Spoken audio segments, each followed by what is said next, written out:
Bonjour ou bonsoir à tous, vous qui regardez les vidéos, que ce soit le jour ou la nuit, ici DVD Pro Catch.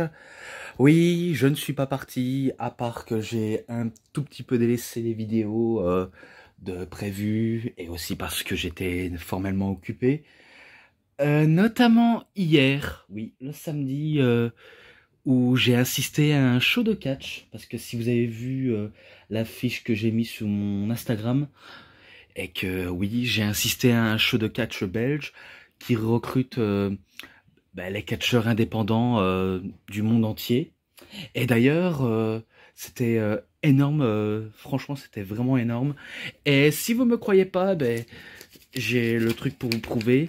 Peut-être que ça vous dira peut-être pas grand chose, mais j'ai une affiche et c'était bien sûr toujours dans la région de Charleroi. Parce que voilà, je vous montre le poster. Voilà, chez Bodyzoy Wrestling. Donc ça s'est déroulé le 27 mai 2023 pour le show Invasion. Et là, comme on peut voir, il y a les catcheurs, notamment Laredo Kid, Tucker, Senza Volto. Et après, il y en a... Oh putain, j'avais oublié leur nom, putain. MBM. Mais il y avait aussi Tristan Archer et... Attends, il y avait qui? Tristan Archer. Il y avait Aigle Blanc aussi. Aigle Blanc. Et que, voilà, ce show que j'ai insisté du côté de Charleroi, au Mi-12 près du Ville 2, c'était incroyable. Franchement, c'était incroyable. Et aussi, à souligner, que j'ai oublié de dire maintenant, c'est que j'ai croisé Célian Varini. Enfin, j'ai vu Célian Varini, mais voilà, j'ai pas eu le courage de lui parler. Mais il était là pour assister au show, parce que notamment il regarde le show. Je sais pas s'il commente, enfin s'il va commenter ce show. Enfin, je ne sais pas, mais en tout cas, il était là. Et par la suite, j'ai eu des autocollants de la Bodyzoy. Voilà. En tout cas, je remercie le show Bodyzoy d'être venu chez nous. Enfin, d'être venu dans Charleroi, parce que il faut savoir, c'est que Bodyzoy, ils font des shows partout en Belgique, de temps en temps à l'étranger. Par exemple, je sais bien qu'ils ont déjà été en France du côté de Paris, en Allemagne, peut-être en Angleterre, et je crois qu'ils ont été un tout petit peu partout. Mais bon, au moins, j'ai bien apprécié. Par contre, oui, si vous avez vu, il y a encore l'imprimante du truc Bodyzoy. Ça, c'est pour un laisser-passer. Ah. Et en plus, quelle ambiance de fou. Je me rappelle, il y avait une ambiance de fou furieux. Et c'était incroyable. Vraiment, c'était incroyable. Par contre, si j'avais la carte avec moi, si j'aurais pu en faire, il est bien sûr sur leur Instagram du Bodyzoy. Peut-être que je vous mettrai un lien en description si ça vous intéresse, voir le show de la Bodyzoy. N'importe quel show, hein. De toute façon, je sais qu'ils ont pas mal de shows de chez Bodyzoy. Mais voilà. Et c'est vrai que les catcheurs que j'ai rencontrés, ils étaient ultra sympas. Vraiment très sympas.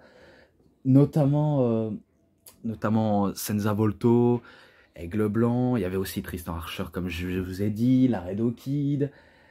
Après, il y avait aussi un catcheur bruxellois, un franco aussi, franco-anglais. Je me rappelle plus de son nom, mais je sais bien. Je sais qu'ils avaient dit à l'instant du show, mais peut-être qu'il faut que j'aille voir sur mon téléphone, voilà, pour que je vous dise tout ça. Donc voilà, j'ai repris. Alors, il faut que je revienne de ce que j'ai vu dans ce show. Même si je sais que c'est une review d'un DVD de catch et pas de show que j'ai vu. Mais bon, laissez-moi vous en dire un peu plus. Si jamais je me bouge l'arrière-train. Alors, pour le premier match, il y a eu Kuro contre Icos 2. Donc là, je suis sur le site de Bodyzoy. Voilà. Le deuxième match... Attendez. Il faut que j'avance. La VCC, donc les Flamands contre The Rivalry, Rivality, pardon, où il y a MBM et son partenaire. Ah, j'ai oublié son nom. Mais c'est pas grave. Ou encore le troisième match, Senza Volto, Laredo Kid, Tristan Archer. Donc là, que j'ai insisté, que j'ai vu. Après, il y a eu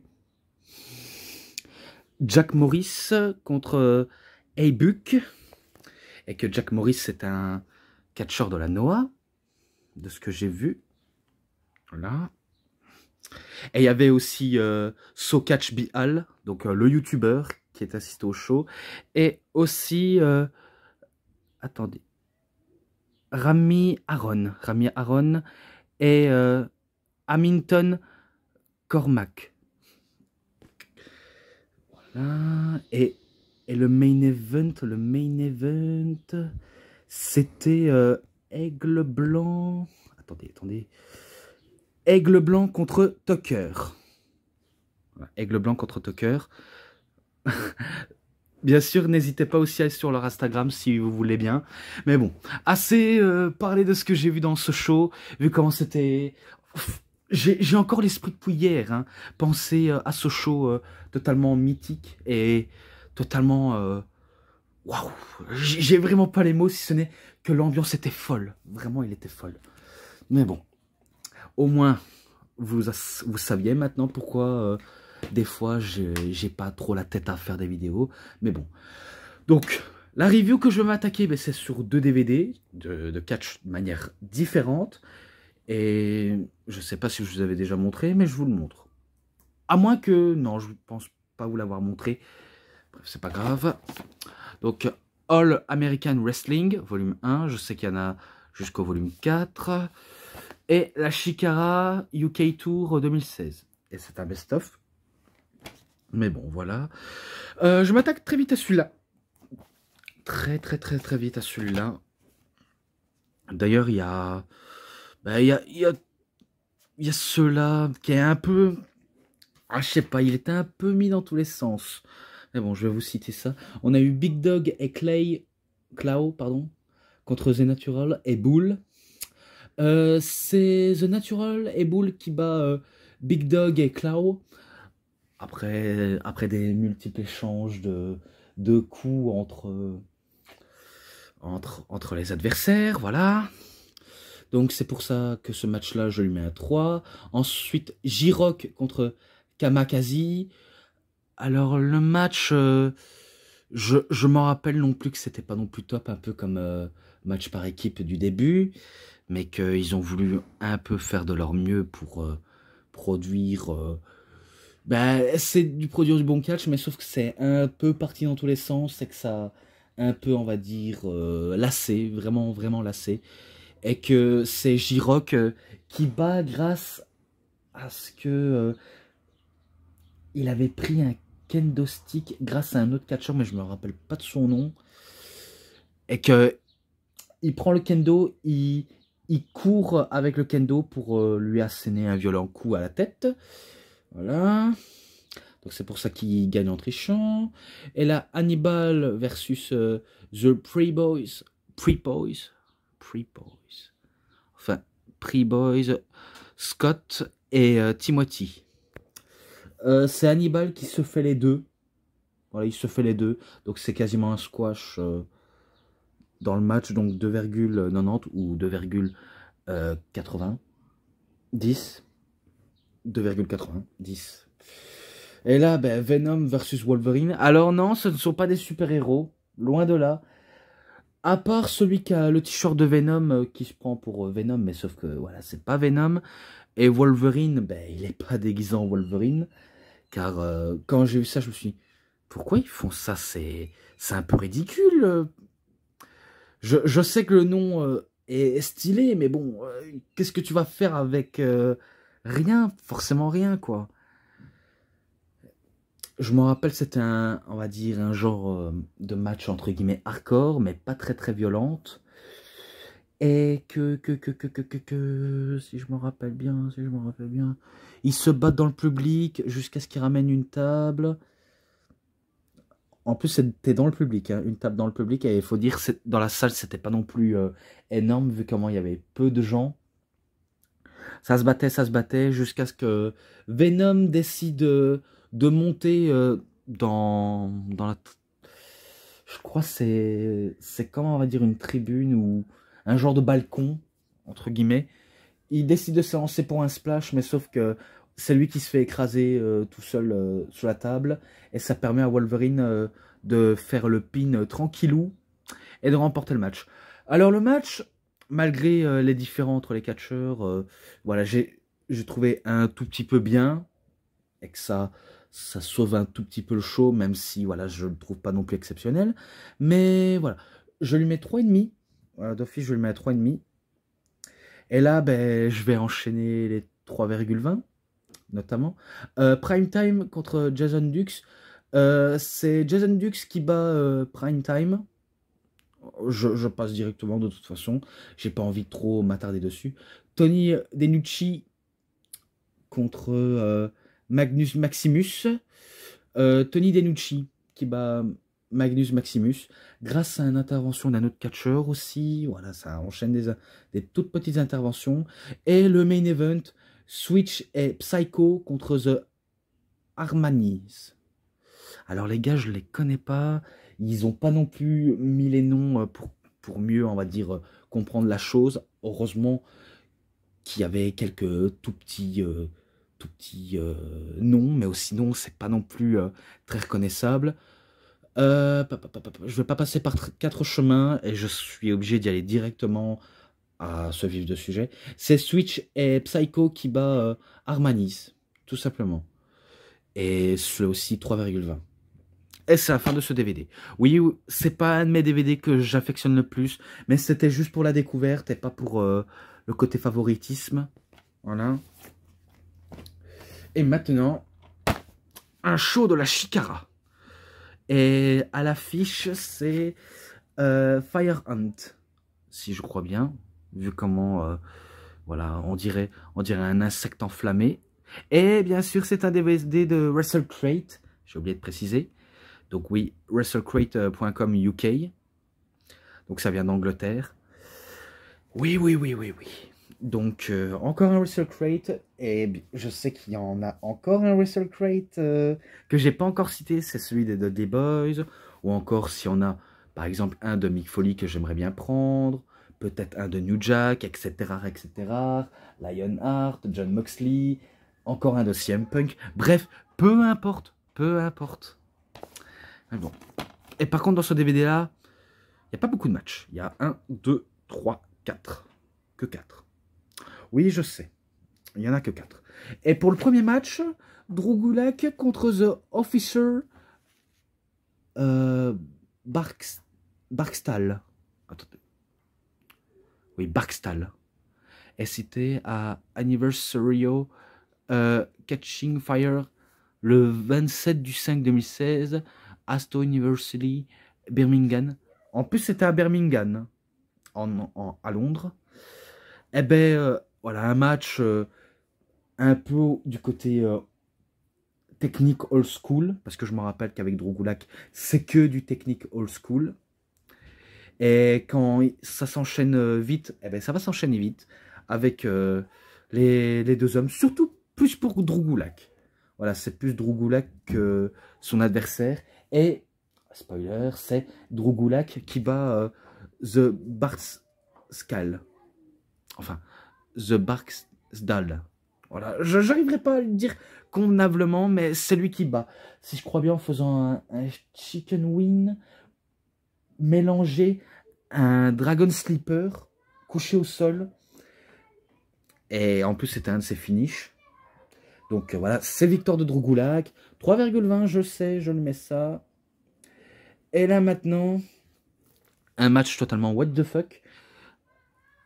C'était aussi un match façon, on va dire, mixte. Et ils étaient, attendez, dans les Halloween Fightmare et The Battery. Alors, dans Halloween Fightmare... Battery. Alors, dans les batteries, il y avait Obarion et Kodama. Voilà. Contre The Princess Kimberly, AD Lovilla. AD Lovilla, c'est Ruby Riott de la WWE, mais notamment Ruby Soho de la AEW, donc c'est la même personne. Avec The Colony qui sont Fire Ant et Soldier Ant. Soldat Ant. Donc comme j'ai dit, c'est un match complètement what the fuck. Un peu similaire du côté de la PWG, parce que je me rappelle, on dirait qu'il y a un mix entre la PWG et leur promotion. Vu comment les gars, ils sont libres de faire des trucs incroyables, notamment en faisant des relais acrobatiques, des relais d'enchaînement de manière surprenante, ou encore des prises où on fait tous ensemble, parce que je me rappelle qu'il y avait une prise où on prend la jambe, on fait les ramages, et ben tout le monde a fait le ramage de jambes, comme si on ramait un bateau. Oh, putain, je me demande quelle est cette idée. Qu'est-ce que c'est que ça, je me suis dit. Vraiment, qu'est-ce que c'était? Ou encore même en soumission, qu'est-ce que c'était abusé. C'est abusé vu comment voir un crossface, un genre de ankle lock mélangé à un autre ankle lock et autre. Bref, c'était quoi ça? Et après le match a été duré très très très longtemps et que il s'est passé tellement de trucs voilà, que j'ai du mal à tout détailler aussi, jusqu'à ce que... Attends, il y a qui dans les Halo Weekend, je crois c'est Fightmare qui fait un genre de DDT sur The Princess Kimberly. Et du coup, c'est victoire de l'équipe de Fightmare et de Halo Weekend et The Battery. Donc voilà. Tout simplement. Et c'était lors d'un anniversario, The Chamber of Secrets, 28 du 15 2016, The Unan Mumum Manchester. Voilà, au moins je cite un peu ça. Elle a maintenant Fire Ant contre Ophidian. Donc toujours anniversario, The Two Towers, le 29 du 5 2016. Domaine Northumbrian Unissu. Ouais, donc encore dans une toute petite salle, pareil pour les autres que je viens de citer. Eh ben le match, j'ai pas non plus trop d'accrochement malheureusement. Certes les gars nous sortent des beaux moves, des bons relais acrobatiques, mais c'est tellement simple, hein, vraiment tellement simple que voilà, ça se voit que les mecs sont prêts à tout pour produire du contenu hackfly, pardon. Mais c'est pas non plus si exceptionnel. Mais ça peut avoir du sens, mais pas forcément toujours. Et que là, j'ai un tout petit peu du mal à m'accrocher. Et que à la fin, c'est Fire Ant qui remporte le match en faisant un genre de brisage de nuque, comme s'il voulait partir en Irish Cross ou Celtic Cross. On dirait un genre de mélange comme ça. C'est lui qui bat Ophidian, et qu'Ophidian, on dirait un peu le bouffon vert dans Spider-Man, vu comment son costume est quasiment presque similaire, ou dans les comics, ça peut arriver. Et là maintenant, AD Lovillance contre Nixion Newell. Alors vu comment je vous ai parlé de Ruby Soho, Nixion Newell, c'est ni plus ni moins que Tegan Nox. Et comment je le sais? Grâce à un tatouage qu'elle a en bas du dos, c'était un tatouage de pattes de chien. Donc c'est grâce à ça que j'ai un peu reconnu cette catcheuse et je me suis dit, ah bon, elle était à la Chikara. Je ne savais même pas qu'elle était du côté de Londres ou peut-être du côté de l'Amérique où ils ont catché, mais je ne savais vraiment, mais vraiment pas. Vraiment pas, je ne savais vraiment pas du tout. Mon Dieu, qu'est-ce que j'en savais des trucs. Et c'était toujours bien sûr anniversario The Lost World, le 30 du 5 2016, Saint-Lucas, Glasgow, Scotland. Donc c'était en Écosse. Et je me rappelle que c'était quand même un bon petit match féminin, même si je ne donne pas non plus trop de chance, voilà. Mais que là, c'était un bon match indie féminin, on va dire ça comme ça. Vu comment je me rappelle des Monkey Flip qui était une planchette japonaise, ou encore du Tijuana qui est un Hull La Carana, et aussi des tout petits prises, rien de plus méchant, mais voilà quoi. Et je me rappelle des enchaînements de roll-up, de petits paquets, de crucifix et de backslide aussi. Je me rappelle des trucs comme ça, jusqu'à ce que AD Lovelace arrive à surprendre avec un simple roll-up bien coincisif, on va dire ça comme ça, sur Nixion Newell. Voilà. Excel qui remporte le match. Tout simplement, c'est elle qui remporte le match. Et que pour moi, c'est la fin de ce DVD. Voilà. Donc, j'ai essayé de me dépêcher au plus vite auprès de ces deux disques totalement atypiques mais différents. Certes, c'est pas non plus mes préférés, mais au moins c'était une sacrée bonne découverte. Et voilà. Tout simplement, c'était une sacrée découverte. Alors, pour les matchs à l'ensemble, je lui mets un beau 3,50. Même si c'est pas rien de spécial, mais au moins je lui mets. Voilà, tout simplement. Mais bon, c'est la fin, on va dire, de cette review. Et avant qu'on se quitte, je vais vous montrer un dernier achat. Vous voyez, normalement, c'est un dernier achat auquel je suis dans l'obligation de vous montrer. Et pour ça, voilà, ne m'en voulez pas si je vous déçois ou non. Voilà. Donc, les DVD sous Dragon Gate. Japon du côté de l'Angleterre. Vu comment on voit un drapeau anglais sur le dragon. Ou alors c'est plutôt Dragon Gate UK Pro Wrestling. Vu comment je sais qu'il existe Dragon Gate Japan Pro Wrestling. Et si seulement Total Kawada l'aurait peut-être trouvé, écoute, je l'achèterai avec plaisir. Du fait que c'est pas un prix très cher. Donc peut-être que si jamais je m'y mets à m'attaquer au DVD, peut-être que je ferai une prochaine review de ça. Peut-être, hein, je dis bien peut-être. Aussi The Best of 2000 en 4 DVD. Voilà, voilà. Et avant qu'on achève ça, je vous montre encore mes DVD de MMA que j'ai encore reçus. Ouais. Donc The Ultimate Knockouts. Best of 2007. Silva vs Coat. Super Saturday. Ensuite, la Pride. Grand Prix. Voilà. Bushido. Et là, The Ultimate Iceman Chuck Liddell. Voilà. Et voilà, tout simplement Fight Fitness. Enfin. Fist. Ah, j'arriverai pas à le dire, mais c'est on va dire un 100% MMA, tout ça. Mais bon. Et aussi, prochaine review à suivre, si jamais j'en ai terminé peut-être avec la Dragon Gate UK. Ou alors peut-être que je m'y mettrai. Enfin, on verra bien. Sachez qu'on verra bien.